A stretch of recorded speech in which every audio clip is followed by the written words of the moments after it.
Saya juga tidak merasa dicurangi. Oh, tidak merasa dicurangi. Tidak. Klien saya hanya menegakkan aturan yang dibuat pansel. Toh pansel ini tahu atau tidak ada dua orang yang melanggar persyaratan yang tidak menyebutkan objeknya siapa, yang dibina, kemana, apa tujuannya, tidak menyebutkan nama orang. Saya rasa saya sendiri Ustaz tidak pernah menyatakan ulama ada yang salah, tidak pernah. Jadi kesalahan ini yang menyatakan, yang memframing seolah-olah ada kesalahan ulama, justru pihak-pihak yang memang menginginkan sebagai kisru.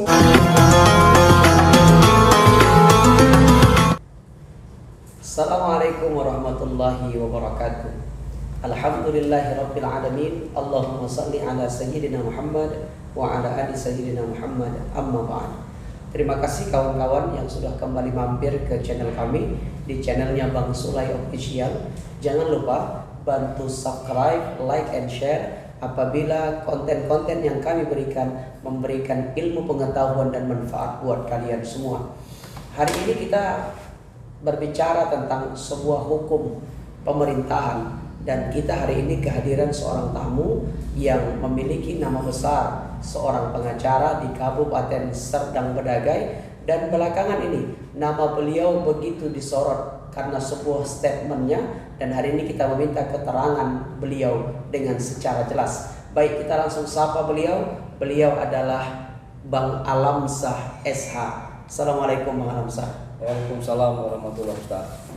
Bang Alamsyah, hari ini siapa yang tidak kenal Bang Alamsyah ya, terutama di bidang advokasi lah di Kabupaten Serdang Bedagai. Sebenarnya Bang Alamsyah ini latar belakang pendidikannya dari mana, Bang? Terima kasih Ustadz. Kalau basic pendidikan saya sebenarnya dari ibtidaiyah hingga aliyah Kismul Ali, saya kader Al-Wasliyah. Asli kader Al-Wasliyah. Asli. Begitu ibtidaiyah kita sekolah dasar SD lah ya. Kemudian tamat SD kita melanjutkan sanawiyah Al-Wasliyah Perbaungan. Al-Wasliyahnya dulu, sanawiyahnya dulu kita ada A ada B gitu. Kita yang A artinya lebih terpilih, lebih mendalami keagamaan. Kita kuning lah dulu kalau kita bilangnya kan gitu. Kemudian setelah itu Kismul Ali. Artinya memang latar belakang pendidikan atau basic agamanya Bang Alamsyah ini memang sudah lama dididik agama begitu ya? Iya, karena dari garis keturunan ayah saya semua basicnya ustadz. Oh, ada keturunan ustadz berarti? Banyak. Apa ya. yang menyebabkan pada akhirnya muncul atau hadir di dunia advokasi, Bang? Nah, memang ketika saya saat itu masih kelas 3 lah, kelas 3 Kismu Ali, saya memang tertarik untuk nanti melanjutkan kuliah ke jurusan yang berhubungan dengan hukum. Itulah dasar itu. Pada awalnya itu yang membuat tertarik. Tapi kan begini, Bang, biasanya ketika seseorang itu memutuskan masuk ke dalam sebuah dunia dakwah, dunia seni atau apapun, mungkin kan karena memang ada orang yang mensupport atau ada orang yang mendampingi. Contoh ini, saya walaupun saya bukan dari garis keturunan seorang penceramah, ayah saya bukan penceramah atau saya bukan penceramah, tapi memang saya selalu dekat dengan senior-senior yang hobi berceramah gitu. Abang sendiri, siapa yang melatar belakangi atau siapa yang sampai hari ini mendidik atau mengajarkan abang tentang bagaimana menjadi advokasi yang benar begitu, Bang? Kalau saya sebenarnya sama dengan pengalaman Ustadz. Basic saya, keluarga saya, latar belakangnya semua Ustadz. Tidak ada yang terjun di dunia advokat. Nah, hanya saya sendiri yang menekuni dunia advokat. Kalau motivasi awalnya dari ayah saya sendiri. Nah, jadi kalau ayah saya pun asal bercerita, nanti apalah yang mau ambil tamat kuliah ini gitu. Ya, kalau menurut ayah apa? Aku sendiri pribadi ya, masa mau jadi ustadz sama keluarga ustadz, sambil ketawa-ketawa berbicara gitu kan. Ya, akhirnya ayah saya menyarankan, kalau hukum kau tertarik? Enggak tertarik. Berarti saran awalnya ayah saya. Tapi pada akhirnya jatuh cinta. Iya. Karena pertama saran gitu. pada akhirnya. Iya. Tapi setiap profesi itu Bang, suka duka itu kan pasti ada, tidak bisa dipungkiri. Saya cerita sukanya dulu Bang. Menjadi seorang advokasi itu sukanya apa Bang? Yang paling saya sukai, profesi saya ini termasuk profesi yang bebas, tidak bisa diintervensi dan tidak bisa ada yang ngatur. Artinya gini, kegiatan yang saya jalani, pekerjaan yang saya jalani, profesi yang saya tekuni bebas dan mandiri, tidak terikat seperti orang yang maaf cakapnya satu harian kerja di kantor A, berarti dia harus masuk jam 8 pagi, pulang jam 5 sore. Itu sukanya seorang advokat ini, bebas dia, bebas berekspresi, tidak ada keterikatan gitu.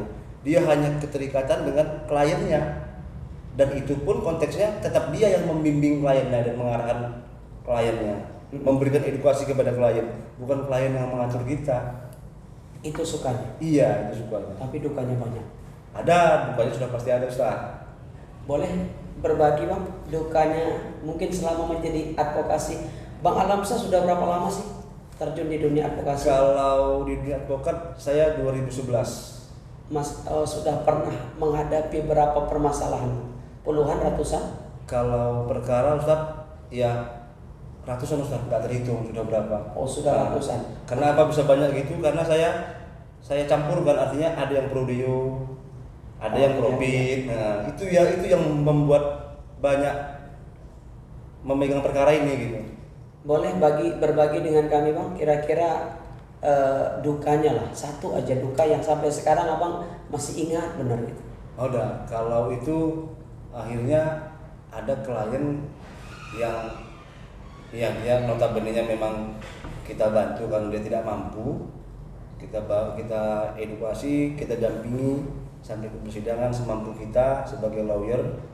Nah, ketika selesai persoalan ini, hasilnya tidak seperti yang dia harapkan. Klien ini berharap kali perkara ini harus dia yang menang begitu. Nah, sementara kita jelaskan profesi seorang lawyer ini hanya mendudukkan persoalan hukumnya, bukan menjanjikan kau bisa menang, kau bisa kalah. Tapi sebelum berperkara sudah kita arahkan. Sebenarnya secara profesi kita sudah memberikan bantuan maksimal. Iya, setelah kita berikan bantuan maksimal, hasilnya tidak sesuai yang diharapkan, kok malah dia kecewa sama kita gitu, marahlah kasar kita, padahal kita sudah maksimal gitu. Itulah dia, sudah kita prodeo, tidak menerima jasa dari klien tersebut karena kita anggap sesuai persyaratan atau sesuai keterangan tidak mampunya kan gitu. Jadi akhirnya apa yang kita kerjakan ini maksimal sekuat tenaga, nggak ada apanya gitu, balance-nya ke klien tersebut. Itu selalu diingat itu. Tapi saya pikir memang setiap profesi itu pasti ada plus minusnya Bang. Saya juga berdakwah itu Bang, pernah dianggap tidak profesional sebagai pendakwah, tidak maksimal dalam dakwah, padahal mungkin saya tidak dalam kondisi fit atau mikrofonnya sedang tidak baik, kita tahu jamaahnya yang sangat mengganggu konsentrasi ketika dakwah. Jadi setiap profesi pasti ada plus minusnya lah, suka dukanya pasti ada. Tapi Bang Alamsyah, belakangan nama Abang kan begitu riuh diperbincangkan di Kabupaten Serdang Bedagai, terutama dengan statement Abang. Ya. Saya kutip sedikit statement Abang, boleh? Boleh. Ulama hanya mengurusi urusan agama, gitu. Tidak usah urusi masalah yang lain, gitu ya Bang. Kira-kira. Itu sebenarnya gimana itu Bang? Penjelasannya. Sebenarnya ini kan Ustadz ada unsur sebab akibat di sini, kan begitu. Nah kalau semalam yang menjadi polemik, ya saya tetap berpikir positif. Artinya dari segelintir oknum-oknum yang mempelintir persoalan ini, hingga akhirnya secara nggak langsung saya numpang rating oleh media-media tersebut, kan gitu. Itu saya bersyukur persoalan itu gitu. Malah bersyukur saya gitu. Nah, tapi yang pasti kan persoalan itu berawal dari tugas saya. Tugas saya sebagai lawyer mendampingi klien saya untuk membuat laporan. Waktu itu di Polres Serge ya, membuat laporan karena ada unsur yang saya anggap, saya cermati ada penghinaan dan pencemaran nama baik, menghina klien saya. Nah ternyata setelah kita dampingi di SPKT diterima laporan kita. Jadi makanya Ustadz, tahap pertama itulah bisa kita pastikan sah kita sebagai pelapor, dan laporan tentang pencemaran nama baik atau penghinaan untuk klien kita sudah diterima, kan begitu. Nah terkait apa penyebabnya saya kemarin membuat laporan ini, kalau ditarik ke belakang panjang Ustaz. Tapi boleh sedikit-sedikit Bang, supaya yang menonton podcast ini kawan-kawan kan paham bagaimana sebenarnya alur ceritanya. Karena saya khawatir nih simpang siur tentang berita ini, karena mendengar dari satu pihak, di pihak yang lain pasti berbeda. Nah abang sebagai pihak yang hari ini ada dalam posisi itu, boleh sedikit diceritakan Bang? Karena sepahamnya saya, klien yang saat ini sedang ada abang tangani ya, membuat sebuah postingan, dan sepahamnya saya sebab akibatnya karena postingan itu. Nah, gimana Bang? Baik Ustadz, memang benar persoalan ini berawal ketika klien saya membuat postingan Pansel Dewan Pendidikan gayanya seperti nabi, kelakuannya macam babi, itulah kasarnya. Nah seperti itulah. Lantas lebih kurang teksnya seperti itu, lebih kurang. Lantas atas postingan tersebut terjadilah berbagai pendapat yang memang berbagai pihak menyatakan kelewatan itu orang sudah melakukan penghinaan terhadap ulama, sehingga klien saya dilaporkan pencemaran nama baik. Nah atas dasar itulah kita selaku kuasa hukumnya akan memberikan penjelasan. Dari mana penjelasannya kita mulai? Kalau boleh Ustaz, nanti bisa Ustaz fotokan ya. Persoalan itu tidak lepas dari ini dia soalannya. Jadi persoalan Dewan Pendidikan itu tidak terlepas dari surat keputusan yang diterbitkan oleh Bupati Serdang Bedagai nomor 894 tahun 2021 tentang pembentukan panitia pengurus Dewan Pendidikan. Ya, baik kawan-kawan, nanti bagaimana lengkapnya nanti kita fotokan ya, kita share ke kawan-kawan sekalian. Tapi secara garis besar itu bunyinya seperti apa Bang? Nah bunyinya, susunan panitia pemilihan pengurus Dewan Pendidikan Kabupaten Serdang Bedagai 2022-2027 ada 4 kolom. Kolomnya itu ada nomor, nama, unsur, dan keterangan. Apa isinya? Nomor 1, nama Dr. Randos Hasbul Husnain SH. Unsur tokoh masyarakat, keterangan Ketua MUI Serdang Bedagai. Jelas dia keterangannya. Nomor 2, Mangudut Hasugian SE. Unsur tokoh masyarakat, keterangan anggota DPRD Kabupaten Serdang Bedagai. Nomor 3, Sukarni Handayani MPD. Unsur praktisi hukum, keterangan pengawas sekolah. Nomor 4, Haji Tamlih Nasution SE. Unsur tokoh masyarakat, keterangan pemerhati pendidikan. Dan yang terakhir, Riyadi SPD. Unsur tokoh masyarakat, keterangan pemerhati pendidikan. Nah kelima nama ini sah secara hukum ditandatangani oleh Bupati Serdang Bedagai. Artinya apa? Artinya kelima orang inilah yang berkompeten melakukan tahapan-tahapan seleksi Dewan Pendidikan. Nah, kelima orang inilah orang yang sah, yang dianggap Pak Bupati sudah patut dan layak menjadi pansel. Nah, dari kelima orang ini dipilihlah mungkin ya ketua panitia. Akhirnya ketua panitianya itu jatuh kepada nomor 4, Haji Tamlih Nasution SE, ketua tim pansel. Ketua tim pansel jatuh kepada urutan nomor 4, Haji Tamlih Nasution SE. Unsur tokoh masyarakat, keterangan pemerhati pendidikan.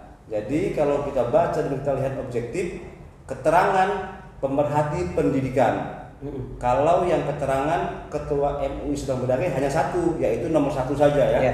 Nomor 1 saja Pak Hasbul Husnain. Nah, atas surat keputusan yang diberikan Pak Bupati ini, ketua pansel tadi bekerja melakukan penjaringan. mereka mengumumkan kepada khalayak ramai, masyarakat sedang berdagai, ayo yang mau ikut seleksi Dewan Pendidikan ikuti, tapi harus patuhi syarat-syaratnya ya kan, begitulah kasarnya. Artinya persyaratan mereka sudah buat. Inilah persyaratannya saya kasih ya, kata Pansel. Pansel melalui suratnya pengumuman nomor 001 menerbitkan persyaratan. Jadi untuk masyarakat sedang berdagai yang ingin menjadi Dewan Pendidikan harus memenuhi persyaratan. Apa persyaratannya? Persyaratannya itu ada huruf A sampai huruf G. Jadi singkat saja yang saya jelaskan, yang jadi polemik ada di 2 huruf, Ustaz.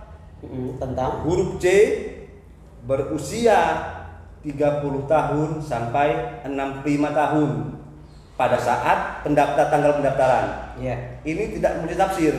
Berusia 30 sampai 65 tahun pada saat pendaftaran. Artinya sudah jelas. Sudah jelas. Sudah jelas. Nah, kemudian huruf G.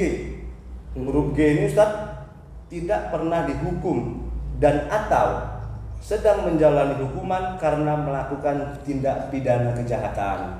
Berarti 2 poin itu sebenarnya yang jadi masalah utama. Iya, akhirnya jadi masalah. Setelah pengumuman ini diumumkan resmi oleh Pansel yang ditandatangani oleh ketua Pansel tersebut, ramailah berduyun-duyun masyarakat sedang berdagai, tokoh pemuda, tokoh pendidikan mendaftar.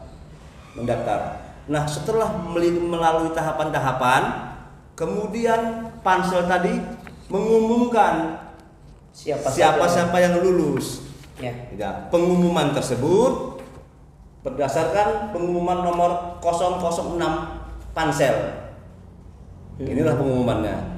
Jadi diumumkan oleh Pansel ada 11 orang yang dinyatakan lulus.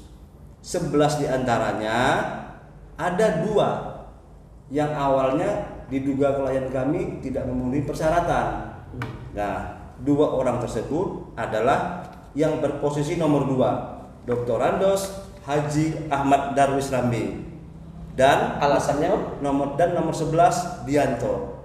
Nah, alasannya ternyata Dr. Randos Haji Ahmad Darwis Rambi ini mantan narapidana tindak pidana korupsi, berarti melanggar poin G.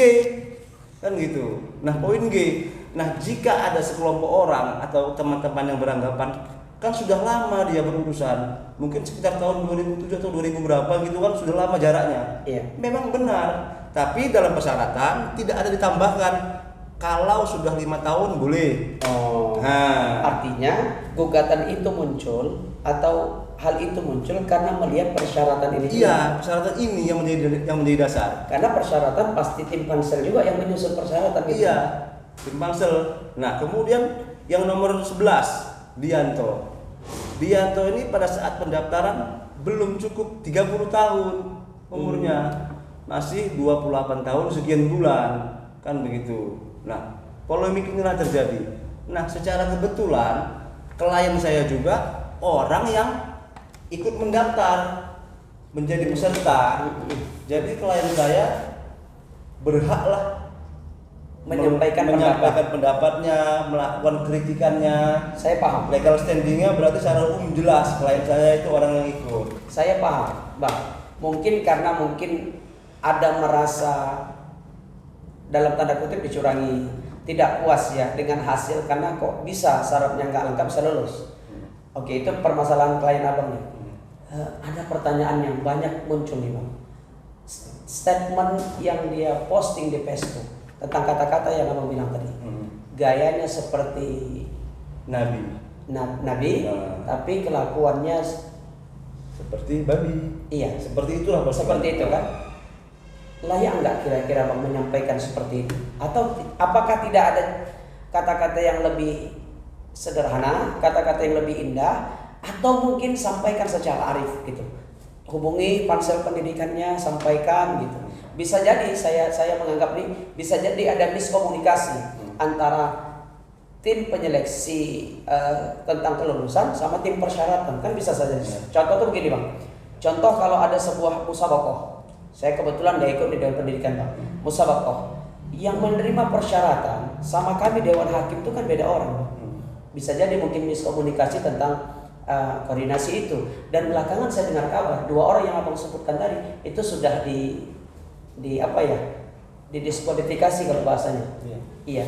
Jadi menurut abang sudah paskah bahasa klien abang dengan berbahasa seperti itu gitu Pak? Nah, yang pertama begini Ustaz ya, klien saya juga tidak merasa dicurangi.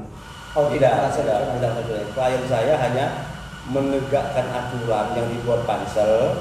Toh pansel ini tahu atau tidak ada 2 orang yang melanggar persyaratan. Nah, sengaja atau tidak ketika pansel ini meloloskan kedua orang tersebut. Nah, ini kan juga sudah menjadi polemik awalnya. Setelah beberapa hari, beberapa minggu kemudian, mungkin tidak ada tindakan atau tidak ada kesadaran sendiri dari panitia untuk meng-cross check. Oh iya sih, ini rupanya menyalahi aturan. Hingga akhirnya klien saya membuat kritikan. Karena klien saya juga basicnya seorang wartawan. Itu tadi yang saya sampaikan. Nah, bagi saya Ustaz, ketika seorang wartawan atau masyarakat melakukan kritikan yang tidak menyebutkan objeknya siapa yang dihina, kemana arah dan tujuannya, tidak menyebutkan nama orang, saya rasa sah-sah aja. Ya, kita sepakat. Kritikannya gitu, Pak. Kritikannya. Saya sepakat. Karena memang postingan itu tidak menunjukkan kepada kabupaten mana, gitu kan, tempatnya di mana, namanya siapa. Tapi kan dari letak di mana posisi orang yang memposting itu bisa jadi ini menjadi sebuah alasan yang menunjukkan ke sebuah tempat. Contoh, klien Anda kan memang orang dari Kabupaten Sedang Bedagai. Kebetulan baru pelaksanaan seleksi Dewan Pendidikan. Kebetulan ketua tim Dewan Pendidikannya juga ya ulama, ustadz kita di Kabupaten Sedang Bedagai. Mungkin akan tertuju ke sana, banyak orang menganggapkan postingan itu. Tapi kalaupun mungkin klien abang mengatakan ini bentuk kekecewaan, pertanyaan di awal sama sih bang sebenarnya. Sudah paskah dengan kata-katanya itu bang? Apa tidak bisa menyampaikan dengan cara yang lebih lembut? Contohnya postingan yang lebih lunak gitu bang. Karena kan menyamakan level gaya seperti Nabi, kelakuan seperti babi itu kan terlalu jomplang dan terlalu hina kayaknya bang. Gimana bang? Nah, kalau terkait pertanyaan yang saya sampaikan, apakah ada bahasa yang lebih lembut? Tentunya yang berhak menjawab itu klien saya sendiri. Karena kita semua tahu tipikal orangnya pun, karakternya yang memang seperti itu gitu. Oh iya. Nah, kalau tadi yang Ustaz sampaikan adalah sehingga menjadi polemik, atau mungkin sebelumnya panitia miskomunikasi dengan apa? Disinilah Ustaz yang menunjukkan patut diduga oknum-oknum yang bermain di belakang ini risih ketika ada kritikan oleh klien kami, takut dugaan kecurangan ini terbongkar. Kenapa Ustaz?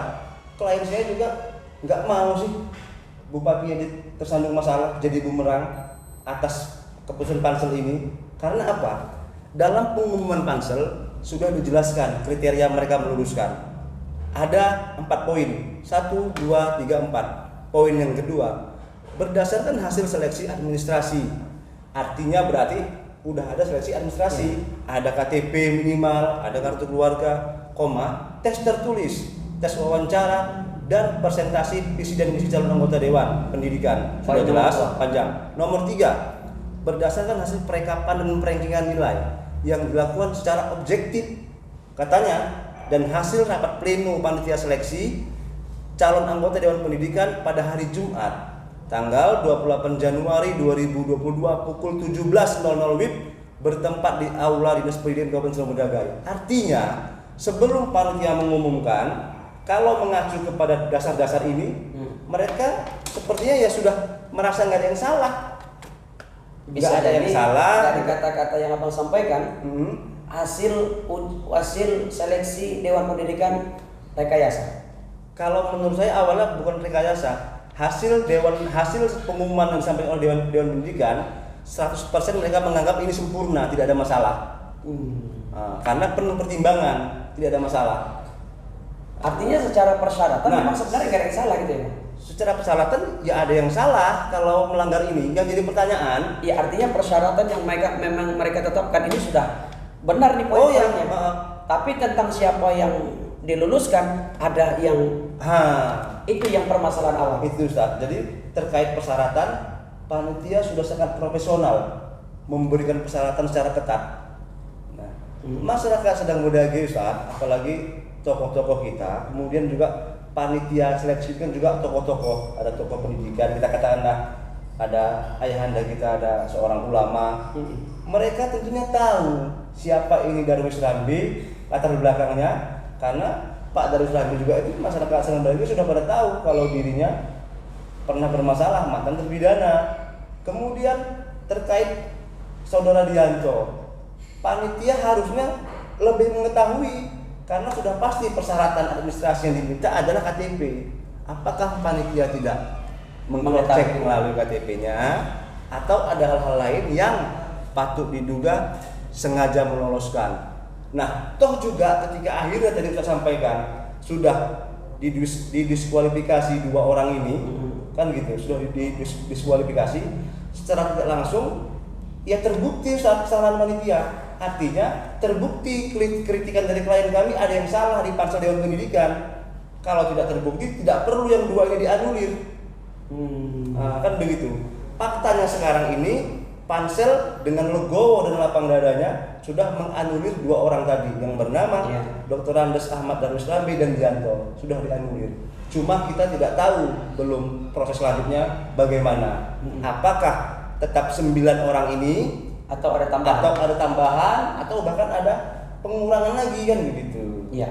Berarti kan memang sebagai orang yang mengikuti seleksi itu wajar ya, seolah-olah wajar kita bersuara untuk menyampaikan aspirasi kita. Kenapa sih sudah ada persyaratan yang ditetapkan, kenapa dilanggar? Padahal persyaratan mereka juga yang buat gitu ya Bang. Iya. Oke. Ini pertanyaan Ustaz. Terakhir, Bang Alamsah, harapan Abang sih sebenarnya. Saya tidak berbicara Abang dalam posisi membela klien. Tidak. Saya tidak dalam posisi Abang berbicara dalam posisi disorot oleh beberapa banyak pihak.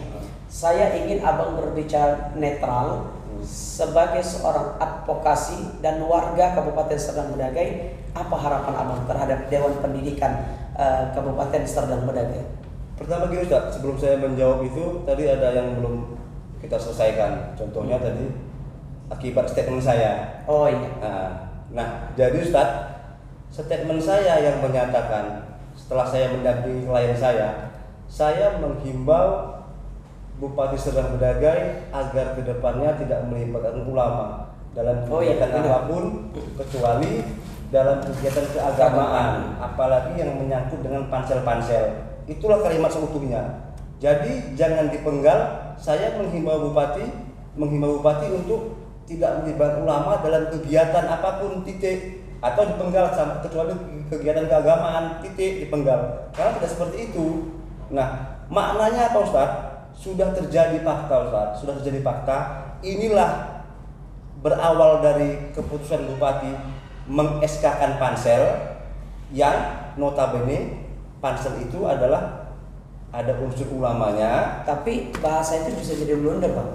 Arti kata kalau memang pansel Dewan Pendidikan ini melakukan kesalahan, toh kan nggak juga menjadi jaminan ketika ada pansel-pansel lain atau ada kegiatan-kegiatan lain melibatkan para ulama dan akan salah juga, kan nggak juga jaminan kan? Artinya memang jangan, kalau kata ungkapan begini Bang, jangan gara-gara nilai setitik rusak susu sebelah, jangan gara-gara kesalahan satu semuanya dianggap bakal akan keliru juga.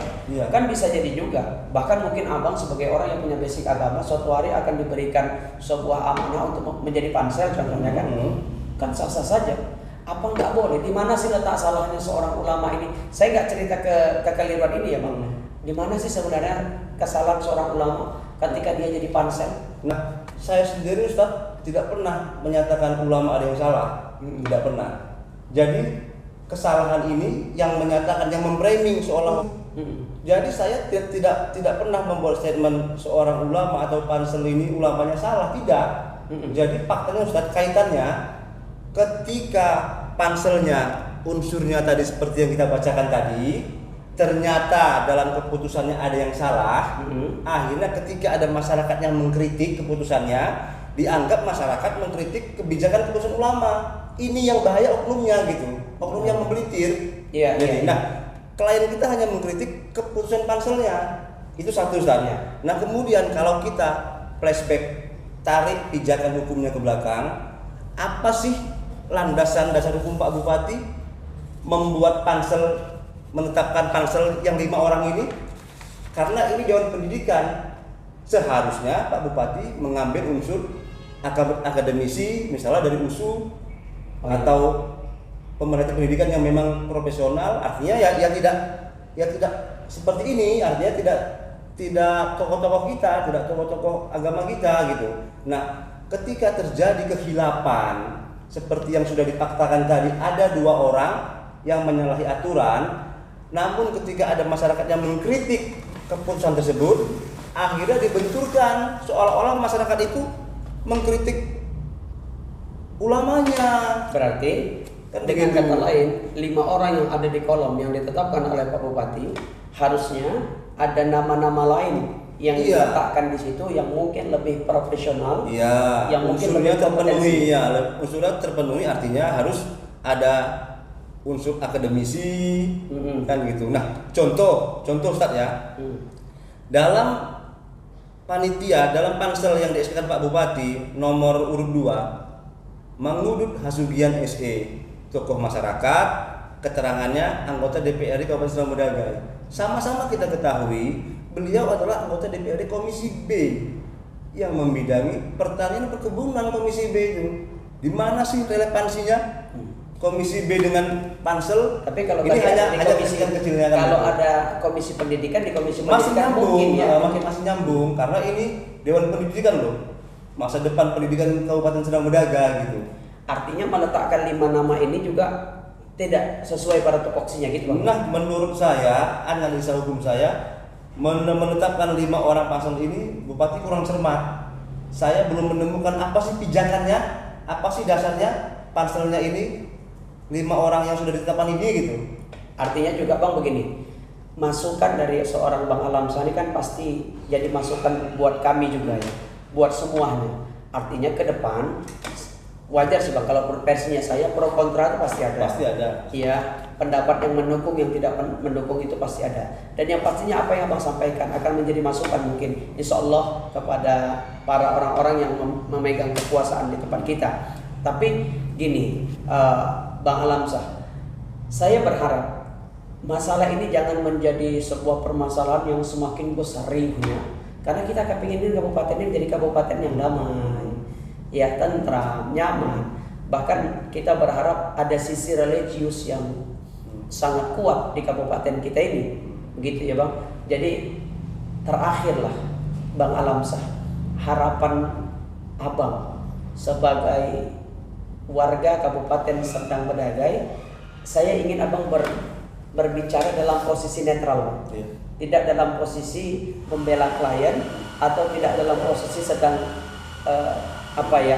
menerima beberapa banyak mungkin bahasanya ya, hal yang ditujukan kepada Abang. Abang ingin berharap apa yang harus diperbaiki dari tim pansel Dewan Pendidikan Kabupaten Serdang Bedagai. Silakan. Nah, kalau untuk panselnya ya saya sudah melihat wujud nyata perbaikan dengan pansel sudah menganulir 2 orang tadi yang dianggap melanggar persyaratan. Kalau harapan saya untuk umumnya, ya saya pendapat dengan Ustadz tadi, Serdang Bedagai ini harus kondusif. Kita harus mendukung program Bupati Serdang Bedagai. Namun juga jangan lupa fungsi kontrol juga harus kita jalankan, kan begitu. Nah, ketidakkondusifan Serdang Bedagai ini sebenarnya nampak dan terang hanya beberapa hari belakangan ini terjadi aksi-aksi unjuk rasa yang menurut kami nggak penting itu.